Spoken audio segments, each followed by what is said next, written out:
We're just upriver from Camp Mystic, and you don't have to look far to just see the heartbreaking symbolism of the violence of this storm and what it took from people's lives. Here we have, probably laid out by search teams, a photo album where the images have all been washed away by the floodwaters next to a child's chair.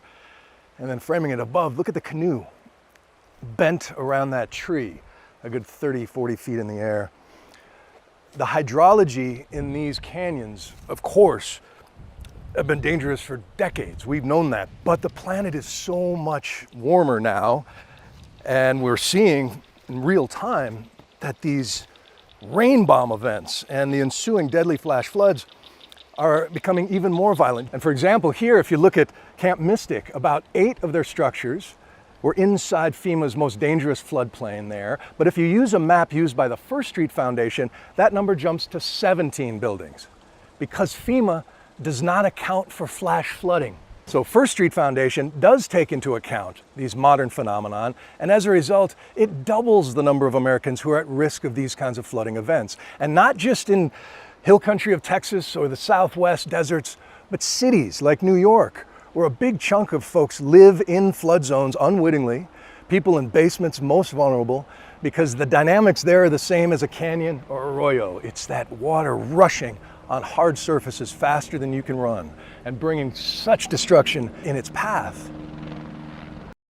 Catastrophic flooding in Rio Doce, moving cars and homes, leaving behind used boots and memories and picture frames. Got so full in the river that it started traveling backwards. Arturo Olivas and his family capturing these videos showing debris floating down the river, watching from afar and eventually deciding to leave their home for higher ground. So it was just like a whirlpool. Still trying to survey the damage 2 days later. We're kind of staying here and there, and it's been chaotic. And Arturo's daughter's house just next door. This is their house, and that's the light pole for this house. The family bringing boxes, hoping to salvage anything they can. And even after their personal devastation, the lives of those killed in the floods, including the small children, weighing heavy here. I could only imagine the last seconds of their life, how scared they were not to have their parents. In Rio Doce, Aaliyah Chavez, KOAT Action 7 News.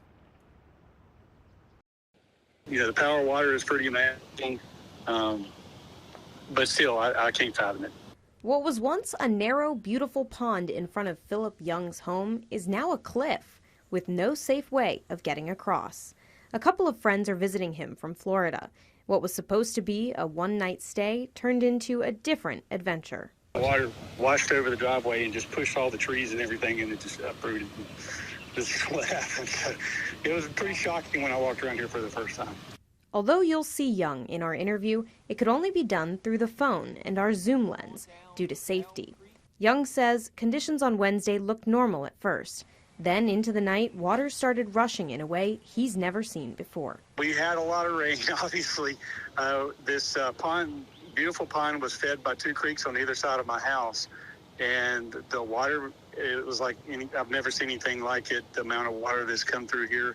And it just overwhelmed my drain system and flowed over the driveway and just ended up collapsing this part of the dam. It's, I never fathomed, or it was a little overwhelming to look at because I just really couldn't comprehend what I was looking at. Just 30 minutes later, all the water was gone, but so was his road. Into the pond, I thought it looked like there was just debris in there. I didn't know that it had completely drained until I walked around here and saw what I saw here. On the path, one lone duck looked pretty confused to see his home dried up and ruined. Young says in the 24 years he's lived there, the extent of the flood damage was something he was not expecting. You could have a little washout. This never crossed my mind. Something as catastrophic as this is never, ever crossed. This reminds me of the pictures I saw up in the mountains.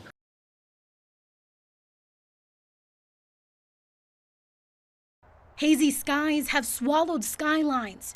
As Canadian wildfire smoke blankets the state, the air quality has dropped into the unhealthy range in the metro until Monday. There will be patients coming to the ER. There will be patients coming to urgent cares because of the weather and the air quality. Dr. Andrew Steen is especially concerned about the most vulnerable. People with asthma or COPD who happen to need to go outside or choose to go outside, it's going to be a very bad weekend. Young athletes are also most at risk, and parents need to look out for specific symptoms. You notice that your kid is slower than normal or seems to be coughing more than normal. That might be their signs that they're having a problem. For many Minnesotans, the impact already being felt. Inhaler, oh. Dr. Chang Lo says pharmacies see a spike every time the air quality tanks. More people coming in for inhalers, probably eye drops, dry eyes. I've been seeing a lot of dry eyes in the last few days. Utilizing over-the-counter medication. Loratadine or Claritin, these are kind of my top go-tos. And knowing when to take it easy is your best bet. An ounce of prevention is worth a pound of cure. And so the best thing to do for susceptible people this weekend is to avoid the outdoors. Heavy rain Sunday pummeling parts of central Texas, already reeling from last week's catastrophic flooding. Officials concerned about the Guadalupe River swelling once again. People near Hunt received emergency alerts Sunday, warning them of a high probability of the Guadalupe River reaching flood stage and urging people to get away from the river immediately. Ground search operations were temporarily halted with more storms on the way. It has been an active day across Texas and watching again overnight for some storms. Crews have been scouring the flood-ravaged areas for more than a week now. More than 100 people have been killed and scores are still missing. The mayor of Kerrville released a video statement Saturday about the help his town has received from state and federal officials. They showed up in force, and they've been here every day since, working 24/7. His comments come amid backlash over the Federal Emergency Management Agency's response. While search and rescue crews from around the country immediately rushed to help, FEMA did not arrive until Monday evening, days after any victims had been found alive. There's also many questions about the state's flood preparedness and a lack of immediate alerts notifying residents about the floods. Some Texas leaders are demanding answers. We can't just allow girls to drown in the middle of the night. We have to make sure we protect everyone. At the local level, Texas state leaders say they will focus on pushing legislation that deals with flooding and resources, including an alert system, during their upcoming special session. In Kerrville, Texas, I'm Ivan Rodriguez. Heavy rain over the weekend complicating search and rescue efforts in central Texas. The search continues. Unfortunately, we lost about a half or three-quarter of a day yesterday to the river going up. But like I said, like y'all said, I've been assured by the governor and the president, we will have the resources to get the job done. More than 2,000 people from multiple agencies are deployed to assist in the recovery efforts, according to the Kerr County Sheriff. And search and rescue remains our top priority. But we've moved on to also include recovery. And that's where we had the people out in the river basin doing a lot of work. We're trying to get a handle on things. So just be patient with it as we go forward.